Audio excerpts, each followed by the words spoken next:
Estamos en vivo, adelante.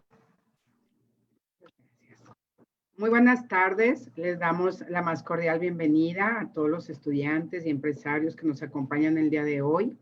En la semana de consulta con expertos que se elaboró por parte del programa de Hospital Promipyme de la Universidad Autónoma de Nuevo León. Este programa está impulsado por la Facultad de Contaduría Pública y Administración, por la Facultad de Economía y por el World Trade Center Monterrey, a quienes agradecemos mucho su apoyo para la realización de esta semana.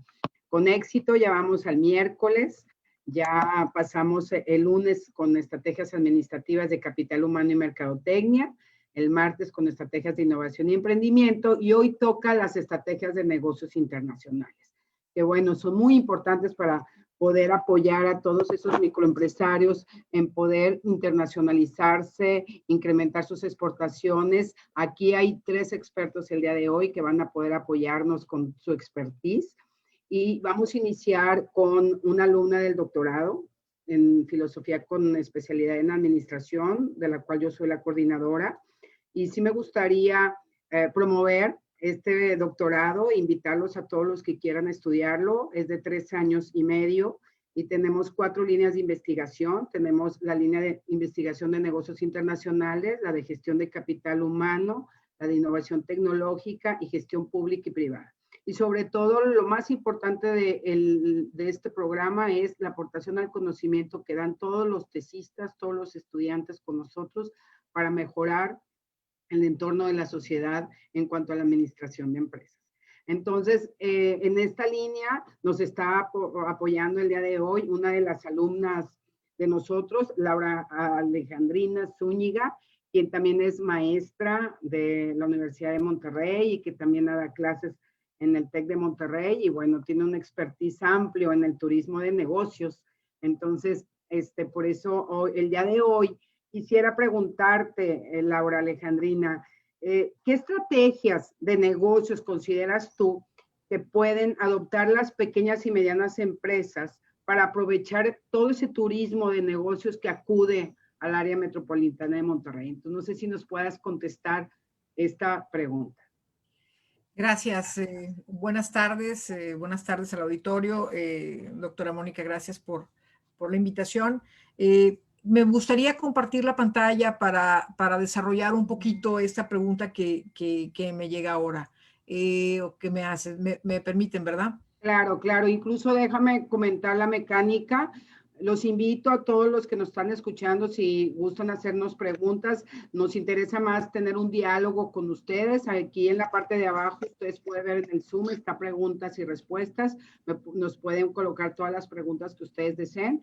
Y al término de Laura, va a seguir la participación de 2 alumnos más de la maestría en negocios internacionales con su coordinador, el doctor Elías Alvarado, y ahí es donde al término vamos a contestar todas estas preguntas. Entonces los invitamos con mucho gusto para que puedan escribir y nos cuestionen todo lo que tenga relación con las exposiciones. Adelante, Laura, ya estás compartiendo. Muchas gracias. Muchas gracias.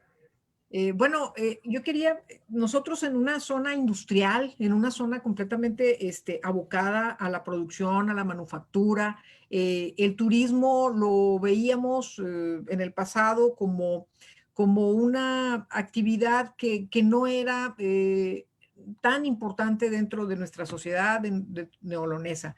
Sin embargo, a lo largo del tiempo, el turismo ha empezado a tomar fuerza, particularmente el turismo de negocios que tenemos en Nuevo León.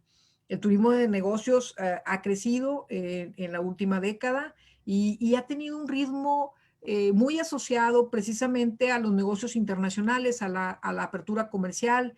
Y bueno, hay varios puntos aquí que me gustaría comentar en temas de la estrategia. En principio, reconocer que el turismo es un fenómeno que en el siglo XX tomó un auge muy, muy importante. Hacia el siglo XXI es una consolidación a nivel mundial de este fenómeno. Ha mostrado un crecimiento sostenido, incluso cuando hemos pasado crisis económicas, el turismo ha sido uno de los sectores que no ha sido tan afectado en su ritmo de crecimiento como sector a nivel mundial.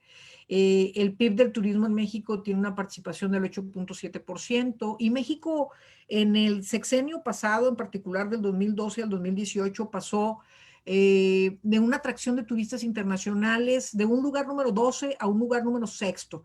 En el pasado año llegamos al séptimo lugar, nos movimos ahí un poquito en un sentido encontrado. Y bueno, en Nuevo León el turismo especializado en negocios ha crecido y nos ha traído derrama económica importante. Si vemos cómo está relacionada la apertura comercial con el turismo, nos vamos a dar cuenta que hay una asociación muy importante de esto. Cuando nosotros abrimos las fronteras y empezamos con todos los tratados comerciales, lo hacíamos porque veníamos de unas crisis económicas muy fuertes, particularmente la de 1982, y la apertura comercial fue una puerta, una salida, una opción en donde teníamos que internacionalizarnos, teníamos que buscar que los mercados internacionales, que la inversión extranjera llegara al país y pudiera tener efectos en producción, en divisas, en empleo y también en turismo. Si algunos, a lo mejor contemporáneos de mi generación, se recuerdan un poco, podíamos ver que el discurso de la política pública tenía que ver con que el turismo podía venir a rescatar al país, sobre todo porque traía divisas. Sin embargo, es una combinación con, por supuesto,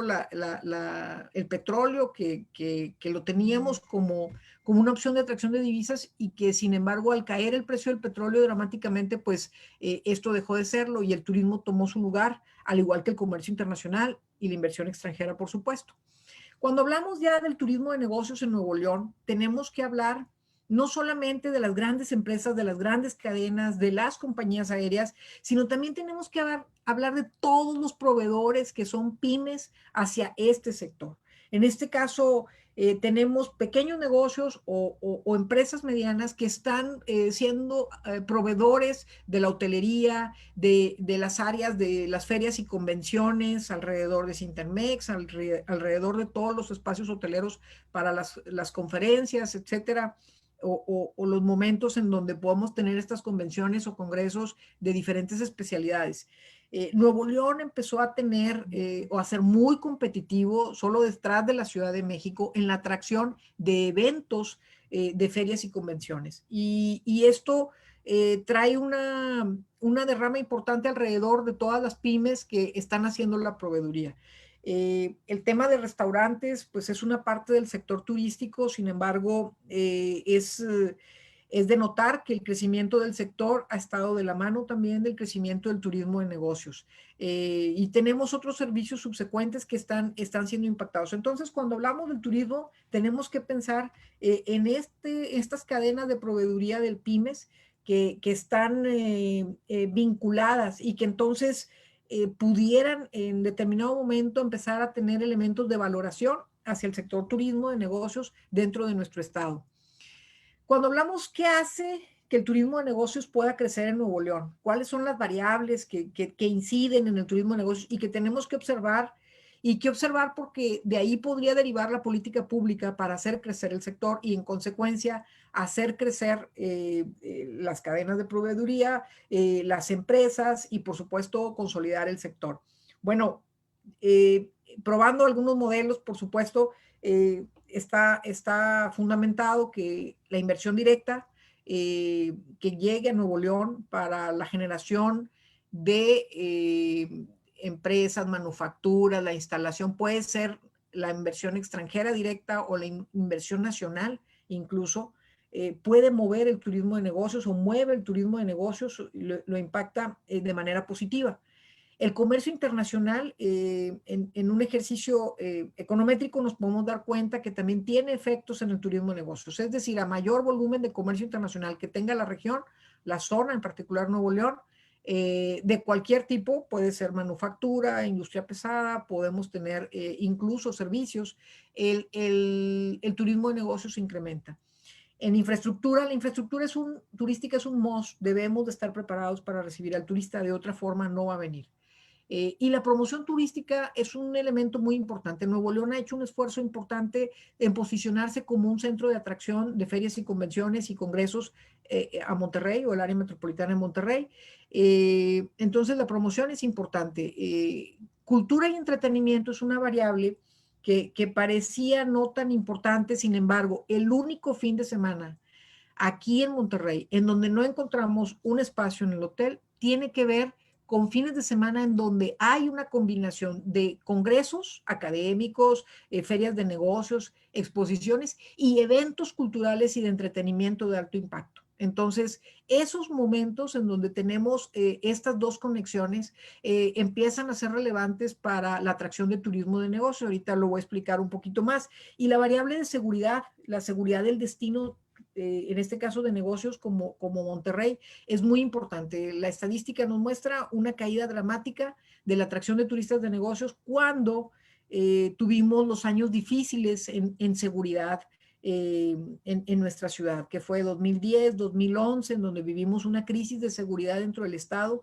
y esa crisis reflejó el miedo o la decisión de no visitar el área metropolitana de Monterrey durante esos periodos de manera importante, sobre todo en el turista de negocios internacional.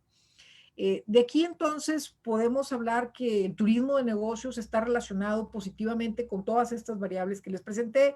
Sí, es decir, si aumenta la inversión extranjera directa, va a tener una mayor turismo de negocios, la infraestructura turística, por supuesto, la promoción del destino. Y en materia de seguridad, si la seguridad se incrementa dentro de la sociedad, entonces podremos tener una mayor afluencia de turistas de negocios y bueno, cuando volteamos a ver cómo el turismo de negocios impacta en las pymes, cómo genera negocio, es importante observar que en Monterrey pasaba algo muy peculiar, que la gente, por ejemplo, lo agarraba como una visita de negocios, es decir, viajaba a las 7 de la mañana de su destino de origen, hacía sus juntas, llegaba a Monterrey y a las 6 de la tarde estaba tomando el vuelo de regreso, entonces no pernoctaba.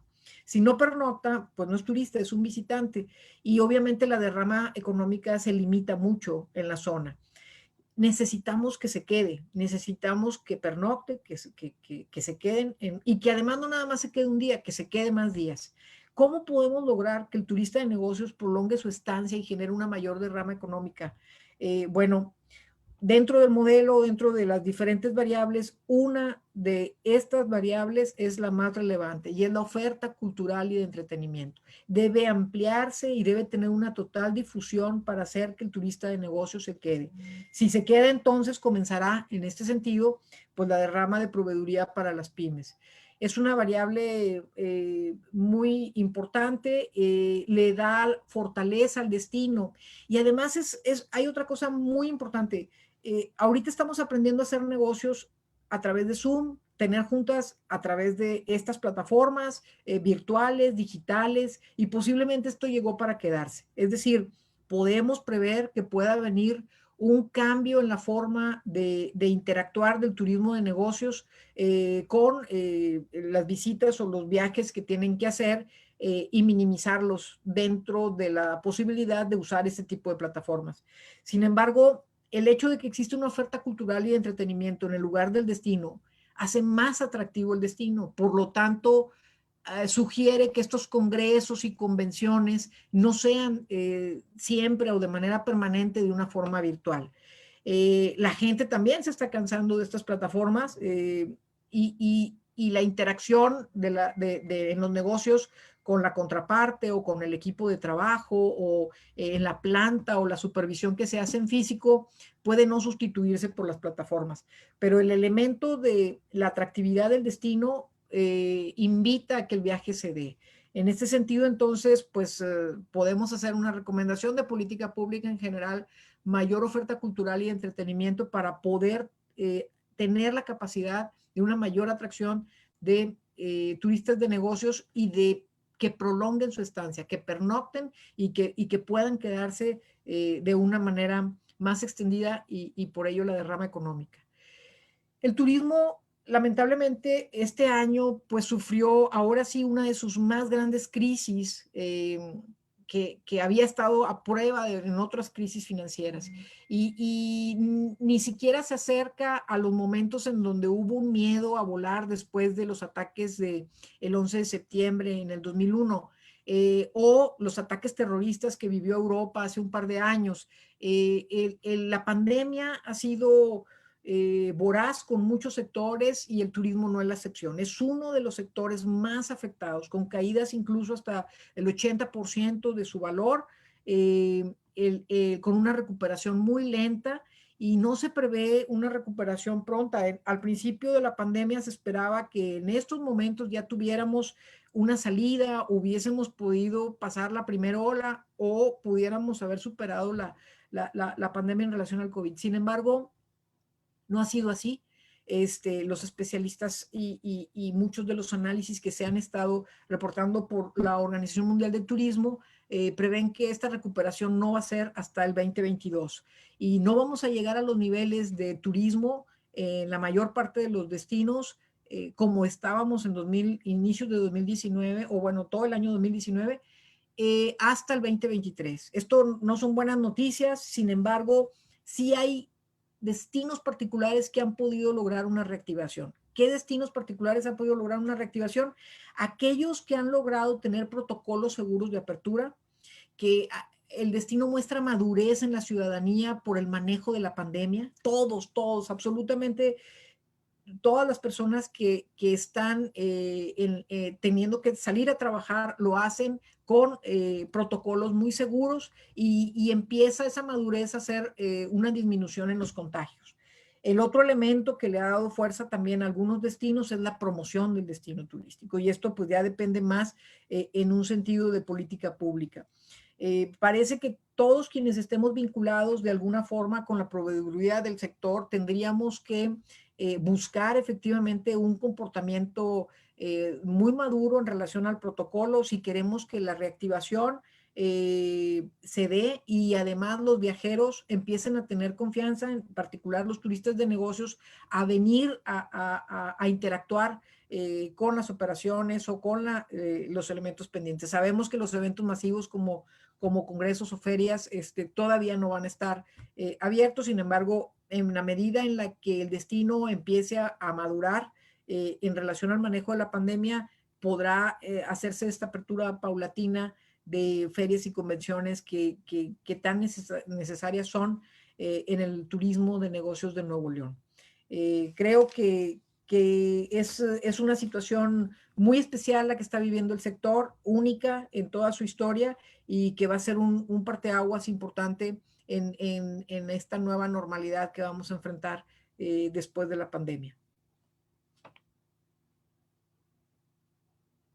Estoy atenta a sus preguntas. Muchas gracias. Muchas gracias, Laura. Pues muy interesante un tema como tú lo acabas de decir, ¿no? Yo creo que es uno de los sectores más afectados por la falta de turismo, ¿no? Entonces, creo que todas estas observaciones y estrategias que tú bien has señalado son muy importantes para que las pymes también las tomen en cuenta, ¿no? Entonces, todas estas entornos que no nada más afecta a la pandemia, sino todo el entorno también económico, sobre todo la crisis, ¿no? Económica, el hecho de no poder viajar, los vuelos, el cerrar vuelos, el cerrar restaurantes, pues todo eso ha afectado enormemente el turismo, ¿no? Entonces creo que es muy interesante el tema y más si se trata del área de fomentar los negocios internacionales. Vamos a esperar a que nos lleguen las preguntas al final de la participación de los otros dos alumnos. Y ahorita me permito cederle la palabra al coordinador de la maestría, el doctor Elías Alvarado, para que él inicie la parte de la participación de los dos alumnos que tenemos. Muchas gracias, doctor Elías. Muchas gracias a usted, doctora Blanco. También me tomo el espacio y agradezco a todas las autoridades y organizadores que hacen posible este evento. A nombre de la Coordinación de la Maestría en Dirección y Gestión de Negocios Internacionales, vamos a exponer a continuación dos alumnos, temas muy interesantes relacionados al mundo de los negocios internacionales.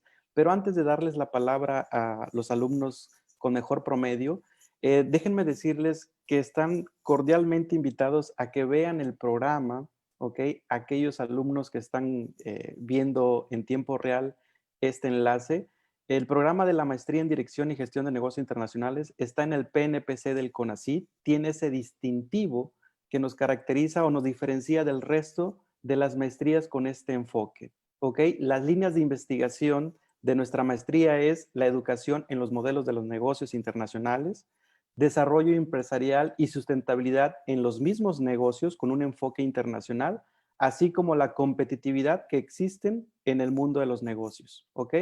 Entonces, vamos a continuar con el primer alumno que se llama Ismael Alejandro Cano Alonso, que nos va a hablar un poco acerca de las competencias digitales con un enfoque internacional que deben de seguir o siguen las empresas, las MIPYMES, hablando de productos digitales. Cedemos la palabra a Ismael Alejandro.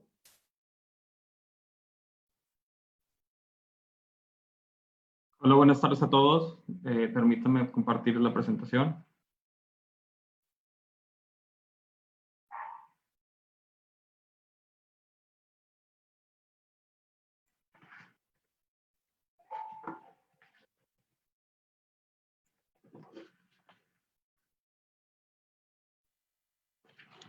Listo. Bueno, mi nombre es Ismael Cano, yo soy alumno de la maestría de Dirección y Gestión de Negocios Internacionales y quiero presentarles las competencias internacionales digitales para productos digitales. Estas son un conjunto de competencias que son especialmente relevantes para empresas digitales y su proceso de internacionalización a través de la presencia online, sin realizar alguna inversión en el extranjero. Entonces,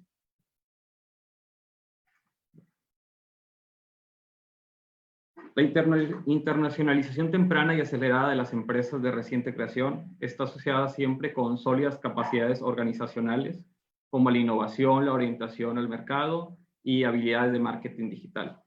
Y en este caso, las empresas digitales, a diferencia de las empresas de bienes que se basan en la exportación y el manejo físico de productos, y las de servicios que dependen de la interacción con los clientes fuera del país para brindar servicios en el extranjero.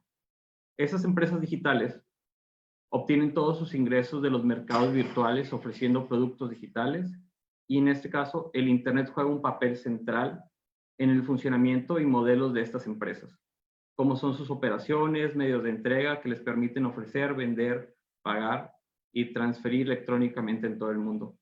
Y estas empresas aprovechan de manera impresionante las tecnologías digitales, la conectividad y el uso de dispositivos móviles. Y actualmente, con lo que estamos viviendo en todo el mundo, se ha dado un auge muy importante en lo que es el desarrollo de estas empresas digitales que nos han permitido estar conectados o nos han permitido solucionar algunos problemas con la conectividad que tienen para poder seguir desarrollando nuestras actividades cotidianas.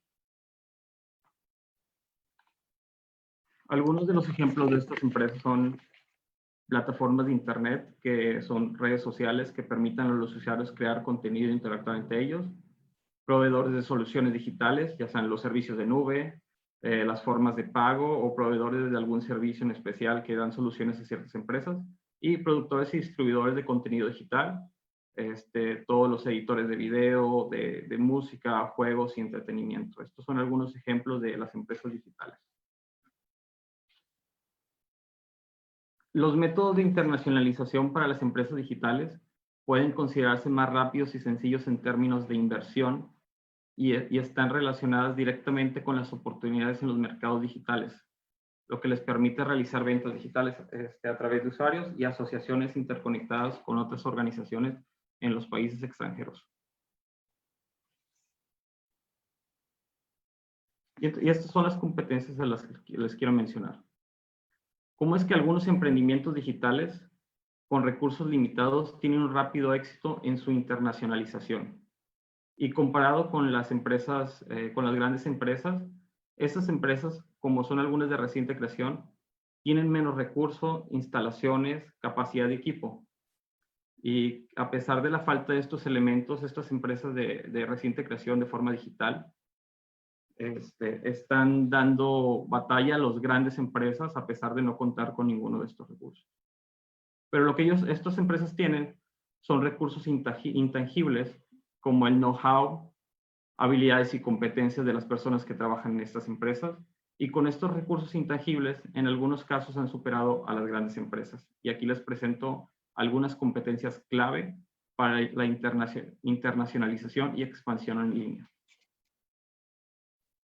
Las habilidades de programación intercultural.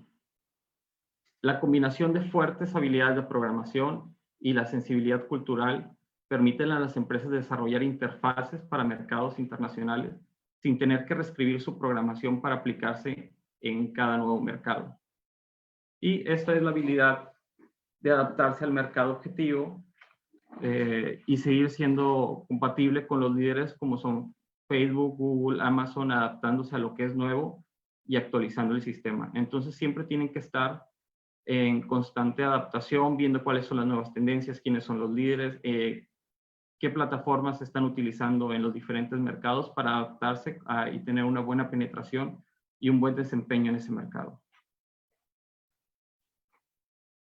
Y las redes virtuales globales. Siempre es importante contar con un número masivo de usuarios para crear valor al producto digital. Y solo con estar disponible en cualquier lugar en Internet no quiere decir que el producto será atractivo para los clientes en el extranjero. Esta capacidad permite para lograr administrar redes virtuales de usuarios y asociaciones interconectadas digitalmente en mercados virtuales, permitiendo asociarse con empresas digitales más grandes y bien establecidas. Y hay dos formas para acceder a estas redes virtuales del mercado objetivo. La primera son los Virtual Partnerships o sociedades virtuales con otras compañías que les permiten atraer nuevos clientes en mercados extranjeros, compartiendo recursos digitales, intercambiando datos, ventas, una red compartida de usuarios y otros vínculos electrónicos. Y la otra son las conexiones virtuales, que consiste en la participación activa en comunidades online y motores de búsqueda y publicidad y conocimiento a usuarios potenciales. La tercera competencia es la adaptabilidad de la monetización digital. Eso quiere decir que la monetización digital debe adaptarse a usuarios locales si la empresa quiere incrementar sus ventas virtuales o usuarios internacionales. Las empresas necesitan encontrar un modelo de ingresos adecuado que debe ser adaptable a los requisitos locales en los mercados extranjeros. Esto incluye adaptarse a la moneda local, formas de pago como tarjetas, PayPal, efectivo, cualquier medio de pago que utilicen principalmente, ya que no en todos los mercados se utiliza el mismo medio de pago o les es accesible contar con estos. Y la cuarta competencia es la reconfiguración del modelo de negocios internacional. Los cambios en el modelo de negocios varían según la empresa y la actividad de acuerdo a los cambios en el contexto internacional donde la empresa está compitiendo. Esta competencia permite una participación rápida en las oportunidades cambiantes de la innovación tecnológica digital y flexibilidad para abandonar rápidamente iniciativas perdedoras en los mercados virtuales, ajustando los componentes básicos o incluso integrar cambios totales al modelo de negocio para cubrir nuevas situaciones comerciales, para aumentar las ventas y participación de nuevos usuarios internacionales. En conclusión, el desarrollo de estas competencias permite a las empresas digitales participar en mercados extranjeros con una inversión mínima o sin inversión al extranjero, sin una presencia física, cambiando las estrategias de internacionalización tradicionales para las empresas digitales. Y contando con estas competencias, es más probable que las empresas digitales lleguen a realizar inversiones de activos o ya una inversión directa para operaciones en el mercado que que quieren llegar. Entonces, si tienen alguna duda, ahorita cualquier pregunta.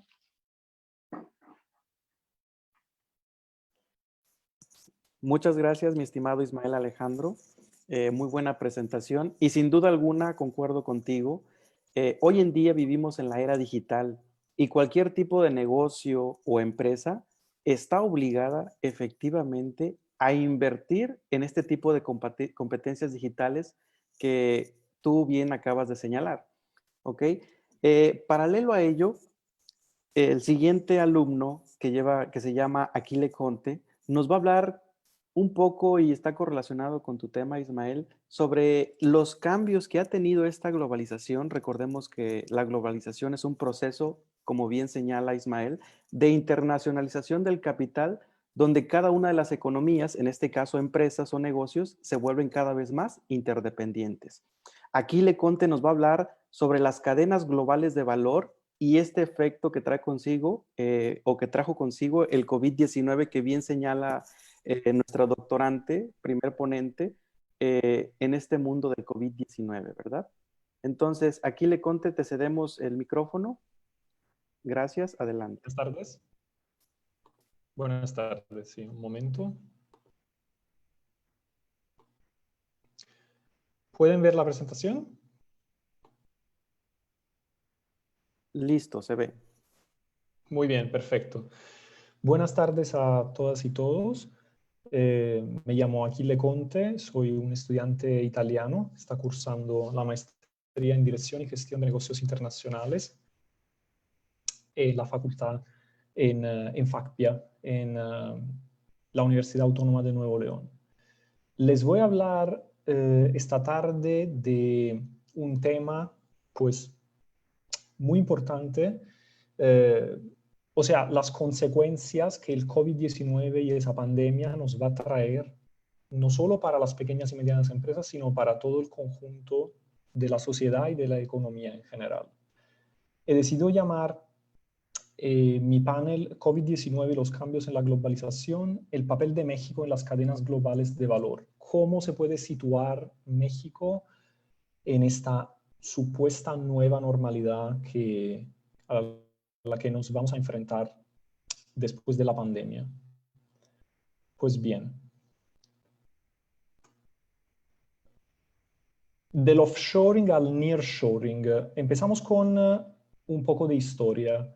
La globalización es un concepto de matriz anglosajona que se estudió entre Estados Unidos e Inglaterra entre la mitad y el final de los años 70. Y luego ya se desplegó durante todas las décadas de los 80 y los 90 prácticamente a todo el mundo. ¿Y en qué se basaba? Prácticamente el offshoring era la deslocalización de partes de la producción o enteras estructuras productivas de países que en ese entonces habían llegado a tener un elevado costo de vida y por lo tanto también un elevado costo de la mano de obra, hacia países que en ese momento estaban abriendo sus mercados para la recepción de inversiones internacionales, como es el caso de China.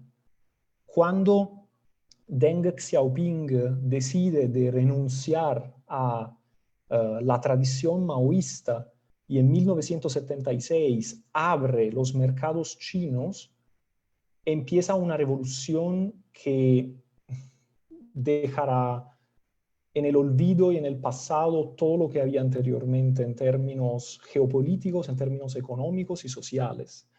La fuerza que hoy en día tiene China en las decisiones globales también es el resultado de una necesidad de abaratar los costos para las grandes empresas de los países desarrollados. En primer lugar, Estados Unidos, pero también, por supuesto, Inglaterra y Europa. Entonces, gracias a la globalización, el concepto del offshoring se convirtió en un tema de sentido común para cualquier empresario, sobre todo para los que se encontraban en mercados emergentes como México. De hecho, México ha sido capaz en estas décadas de atraer a una cantidad considerable de inversión extranjera directa, debido a su cercanía a Estados Unidos y a su capacidad de producir manufactura de buena calidad y con bajo costo de la fuerza laboral.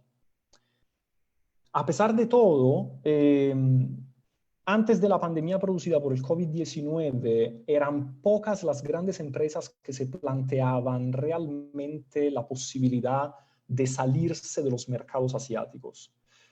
Es cierto que en las últimas décadas, debido a la cantidad masiva de inversión extranjera directa, los sueldos de los trabajadores en China han subido.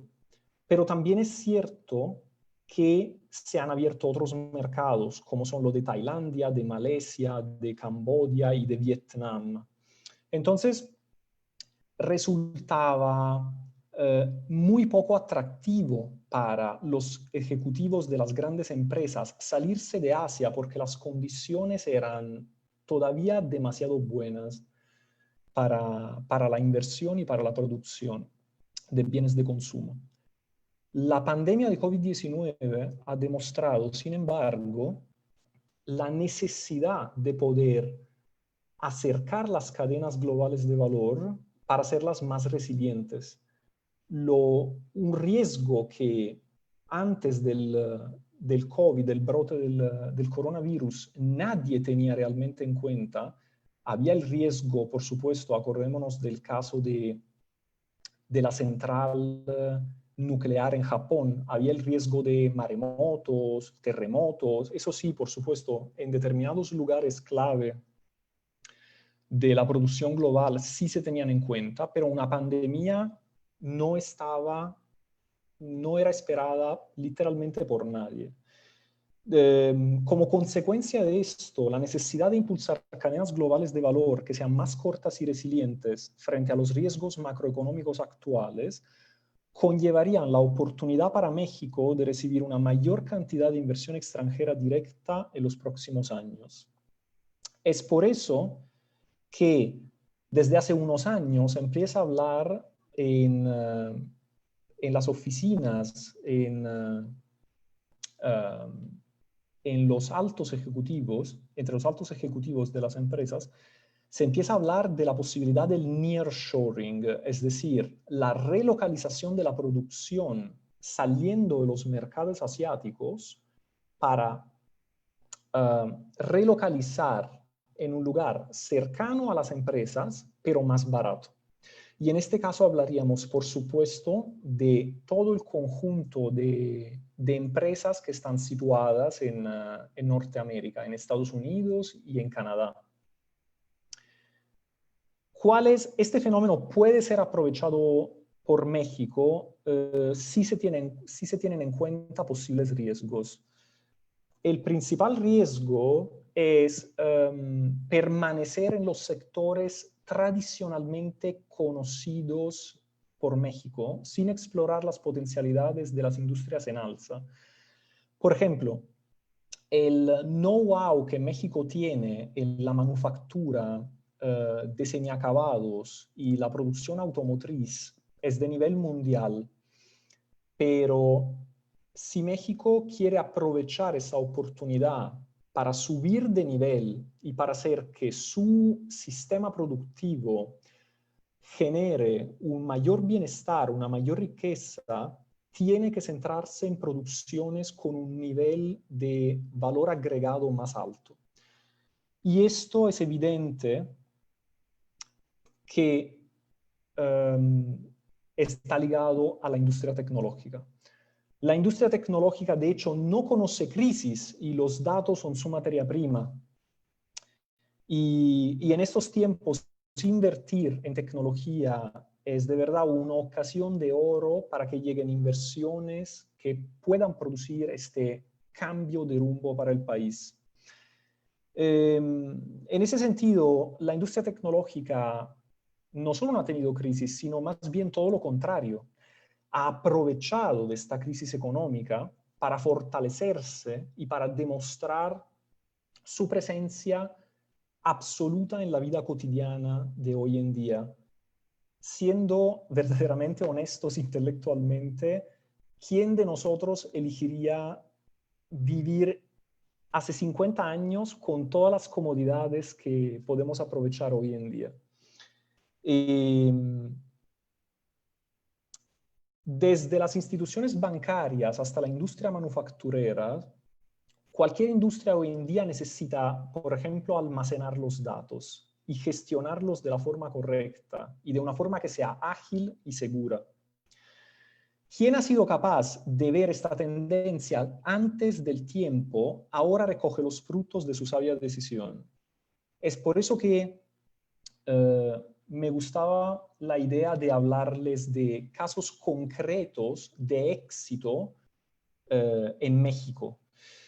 Las oportunidades, como hemos hablado de inversiones extranjeras, parece que las oportunidades solo estén al alcance de las grandes empresas y de quien detiene grandes capitales. En realidad no es así. Es por eso que me gustaría hablarles de un referente en el sector que es Kio Networks, que gestiona data centers y maneja la inteligencia artificial y el análisis de datos para cualquier tipo de industria, desde el sector bancario hasta el manufacturero.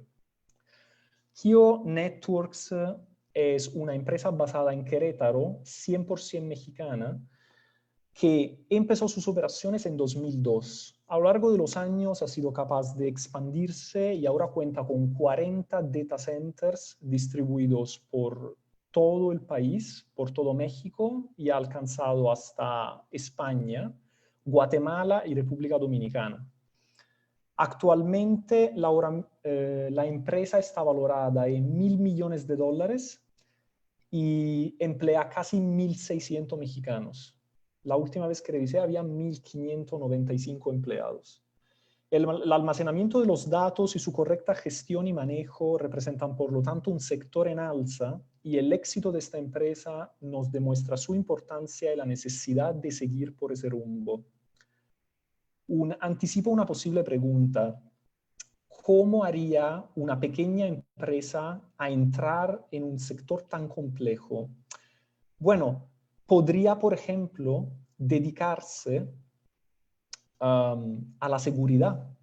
Podría dedicarse a la manutención de estos centros o incorporarse, realizar acuerdos con la empresa madre para que gestione parte de la manutención de los centros. Estas son simples ideas que quería lanzar. Por el otro lado, decidí enfocarme en otro sector que está viendo un crecimiento sostenido desde hace décadas, que es la industria de los videojuegos. Un minuto. Muchas veces menosvalorado y pues considerado con algunos prejuicios, sin embargo capaz de generar casi 150.000 millones de dólares a nivel global en términos de ganancias. México ahora mismo se encuentra como el consumidor número 12 en el mundo, y solo en México el consumo de videojuegos ha superado los 1.600 millones de dólares. Y hay 55,8 millones de jugadores al año en esta industria. Sin embargo, pasar de simple consumidor a productor de videojuegos podría comportar para México la posibilidad de aprovecharse de un motor de crecimiento económico capaz de generar empleos de calidad, creativos y sobre todo basados en tecnología.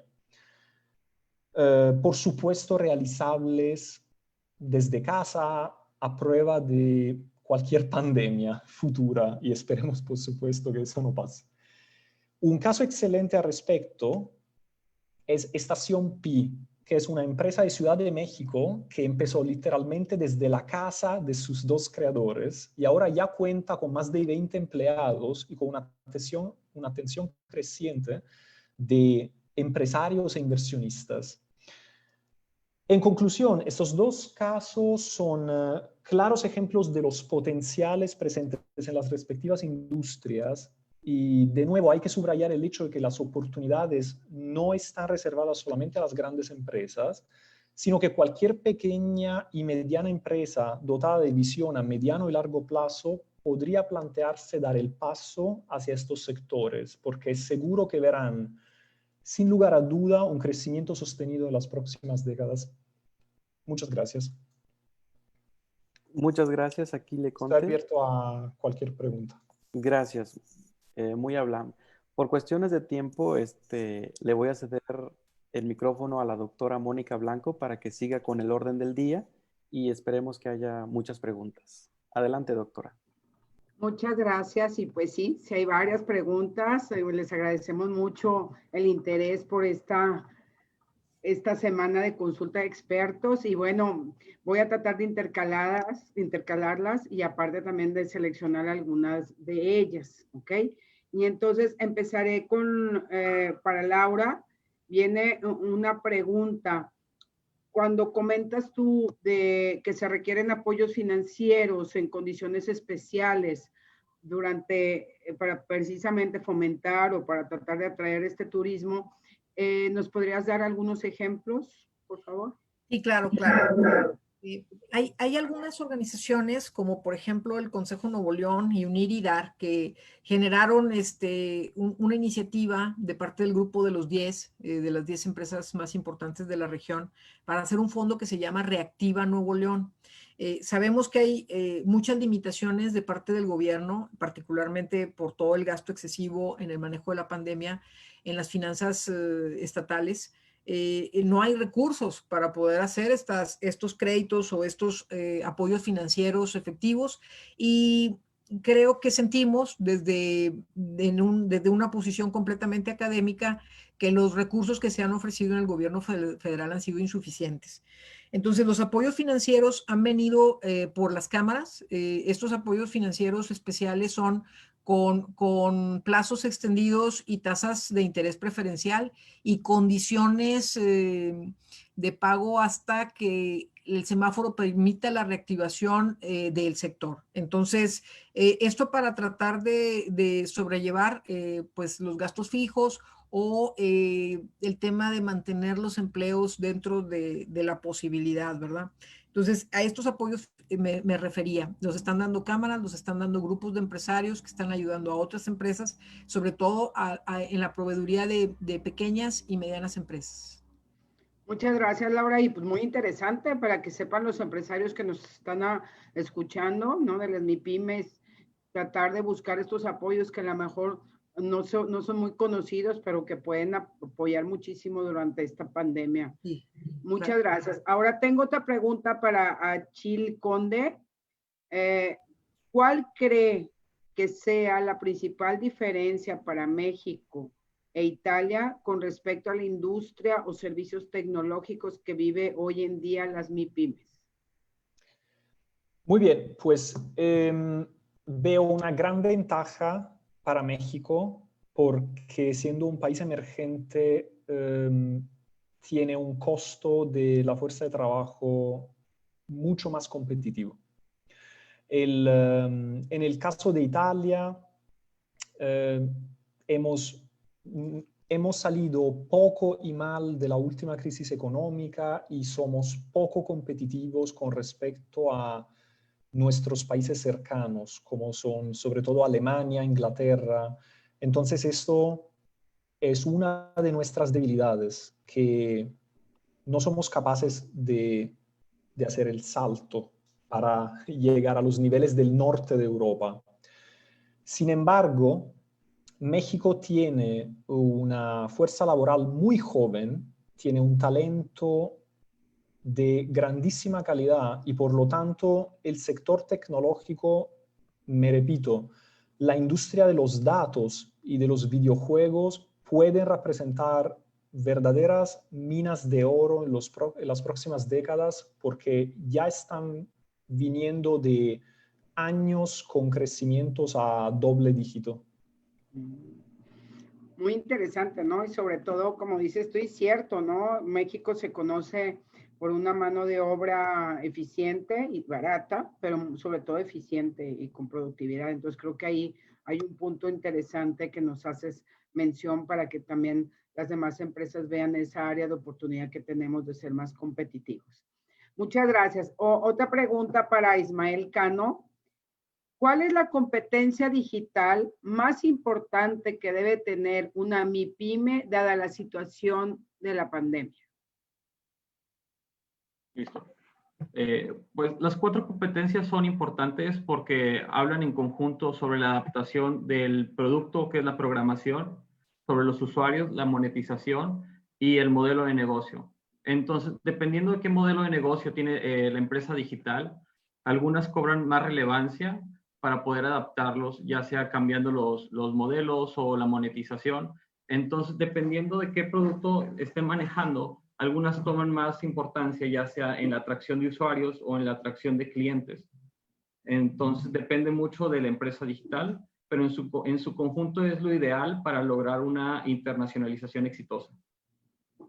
Muy bien, ¿no? Tienes toda la razón, ¿no? Yo creo que ahí se tiene que adaptar a las necesidades de cada empresa, ¿no? Y tratar de ver un poquito ahí qué es lo que se requiere. Otra pregunta que me están haciendo es, ¿qué herramientas digitales o financieras pueden usar las MIPES para pertenecer en el mercado y afrontar la internacionalización? ¿Alguna que nos puedas comentar? Herramienta digital. Ya depende del mercado al que se quiera dirigir. Hay algunos casos donde el mercado europeo tiene principal favoritismo sobre ciertos medios de pago, ya sea PayPal, y por ejemplo en Latinoamérica se favorece mucho el pago en efectivo. Y todavía en Latinoamérica vemos mucho lo de las tarjetas prepagadas para poder pagar servicios digitales, que eso nos muestra que no hay tanta penetración sobre los medios de pago electrónicos. Y creo que para allá vamos, ¿no? Y tenemos que ir actualizándonos en eso, ¿no? Y ahora tener todos el PayPal o incluso el switch que tienen todos ahora, que los pequeños empresarios o los pequeños negocios, salones de belleza ya están utilizando para cobro, ¿no? Entonces creo que cada vez más vamos a dejar de usar el efectivo. ¿No? Entonces creo que todo eso es importante empezarlo a implementar para poder ser competitivos. Muchas gracias, Ismael. Hay otra pregunta. Quiero agradecer a los alumnos de Ecuador que están con nosotros, son los alumnos de doctorado que toda la semana han estado conectándose y muy activos haciendo preguntas. Están estudiando el doctorado en administración aquí con la Universidad Autónoma de Nuevo León. Bueno, la pregunta es, la entrada en vigor de la Asociación Económica Integral Regional, RCEP, es el nuevo bloque económico asiático. ¿De qué manera afecta a la globalización? Ya que desde mi punto de vista veo que el mundo, en lugar de hacerse global, más bien parece que las economías se están haciendo regionales, tales como la Unión Europea, el TEMEC y el nuevo bloque RCEP. De acuerdo a The Guardian, periódico británico, la muerte de la globalización es inminente y el COVID es la tormenta perfecta. Entonces, no sé quién nos pueda comentar. Laura, si gustas, o tú, Archil. A mí me gustaría comentar. Yo no estoy de acuerdo con los escenarios apocalípticos. No creo que la globalización vaya a desaparecer. Es más probable que la globalización se vaya a modificar y que pueda pasar eso del nearshoring, que las cadenas globales se hagan más cortas, pero si pensamos ahora mismo en la tecnología blockchain, en las criptomonedas, en la posibilidad de efectuar transacciones monetarias sin la necesidad de tener como intermediarios a grandes bancos, representa una revolución que va en la dirección de una mayor interconexión global. Entonces, esta interconexión no va a desaparecer, sino que va a aumentar. Lo que sí va a cambiar es la calidad de la globalización, podríamos decir. Y eso sí, lo estamos viendo, los regionalismos, la defensa de las industrias nacionales, los intereses geopolíticos van a jugar un papel más importante en los próximos años. Pero no, la globalización no va a desaparecer definitivamente y las interconexiones globales van a aumentar. No se escucha, perdón. Perdón, efectivamente creo que para allá vamos, ¿no? La regionalización creo que está muy ligada a la globalización finalmente, ¿no? Entonces creo que ahí tenemos todavía mucho camino por andar. Laura, si quieres me permito comentar. hacer un comentario, sí. Sí, claro. En relación a eso, pues creo que también hay que tomar las cosas de quien viene, ¿no? Entonces los británicos pues están con toda la controversia de su salida de la Unión Europea y obviamente esto genera que sea catastrófico, como bien dice Conte. Estoy de acuerdo con él, me parece que la globalización llegó para quedarse y va a tener esas modificaciones de ajustes. México yo creo que es un ejemplo además de que tenemos muchos convenios o acuerdos comerciales por todo el mundo y nunca pues han funcionado como ha funcionado el acuerdo que tenemos regional con Estados Unidos y Canadá. Entonces, me parece que efectivamente el tema regional va a ser, sin embargo, tenemos grandes jugadores en el comercio internacional y estos grandes jugadores son dominantes. Estamos hablando de China y de otras economías que despiertan a hacer consumo masivo, como puede ser la India. Entonces vamos a empezar a ver que estos jugadores son protagonistas de la globalización y así va a seguir funcionando, me parece. Muy bien, muchas gracias. Bueno, hay muchas preguntas, déjeme hago otra más, de Estefanía Castillo. Ahora, con la situación por COVID-19, ¿en qué sería recomendable que México invirtiera para avanzar o crecer potencialmente? Bueno, el COVID yo creo que es una situación que algunos ganaron, unos sectores ganaron y otros perdieron porque nos pone de frente a una era digital en la que no todos estábamos en el mismo nivel y a todos los sectores, pero definitivamente que el sector salud, por ejemplo, si alguien fuera a invertir en la bolsa, y aquí me está escuchando el doctor Klender, pues habría que pensar en el sector salud, obviamente en toda la persecución que hay por encontrar no solamente la vacuna, sino también los medicamentos para este tipo de pandemias y prever este tipo de comportamientos hacia el futuro. El otro punto tiene que ver con la logística, las entregas a domicilio, las compras online, que es un sector que se ha expandido mucho. Entonces, ¿México en qué tiene que invertir? Bueno, pues nos agarró con las manos en la puerta en muchos sectores, que no teníamos la digitalización, que no teníamos las ventas en línea. Los anuncios, por ejemplo, de que se va Best Buy de México, en donde son muchísima la generación de desempleo que se va a hacer por el cierre de sus 35 tiendas, son empresas que reorientan su estrategia, se salen de algunos mercados para concentrarse en otros y en el caso particular de este tipo de decisiones, pues tiene que ver con qué tanto nosotros estábamos comprando en línea y no estábamos yendo a la tienda y qué tanto estaba funcionando bien las ventas en línea en México de este tipo de sectores. Entonces, me parece que en la era digital llegó para quedarse. México tiene que hacer inversiones por ahí para poder mantener muchos sus negocios. Muchas gracias, Laura. No sé si alguien más quiera comentar algo. Nos quedan 2 minutos, ¿no? Bueno, pues dejamos preguntas aquí en el tintero. Vamos a tratar de como quiera nosotros, aquí tenemos algunas personas que conocemos que nos han estado haciendo las preguntas, entonces trataremos de responderlas, pero si no pueden ver, los invito a que vean todo el video. Se deja y se va a colocar en la farmacia del hospital precisamente Propime. Aquí está el reconocimiento que se le hace a la maestra Laura Alejandrina Zúñiga Valero, a Chile Conte y a Ismael Alejandro Cano Alonso. Muchas gracias por su participación, les agradecemos mucho. Y también hay otro reconocimiento para el doctor Elías y para una servidora por haber participado. Los invitamos, por favor, el día de mañana igual, no se lo pierdan, es a las 6 de la tarde, de 6 a 7. Mañana toca el área de estrategias contables y de impuestos, que va a ser también muy interesante con especialistas que tenemos de nuestras maestrías y del doctorado en contaduría. Y el viernes igual a las 6 de la tarde, estrategias financieras, donde también nos acompañará el doctor Klender y la doctora Jayle Ortiz, que nos va a ayudar muchísimo para ver todas esas estrategias financieras que nos van a proponer los alumnos de la maestría y del doctorado. Les agradecemos mucho en nombre de la Universidad Autónoma de Nuevo León.